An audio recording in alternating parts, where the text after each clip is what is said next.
Good evening বন্ধুরা। তোমরা সবাই কেমন আছো? বন্ধুরা, চলে আসলাম আজকে ঘুগনি খেতে। ঘুগনি ঠালাটা দেখো বন্ধুরা, কত বড় কত সুন্দরভাবে সাজিয়েছে, মেলায় যেভাবে সাজায়।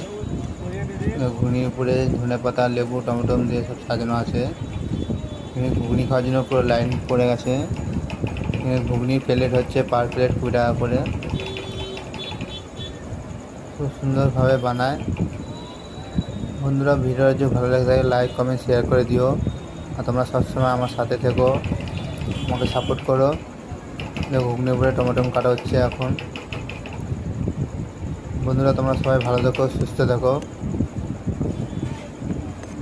দেখা হবে নেক্সট ভিডিওতে। বাই বাই বন্ধু।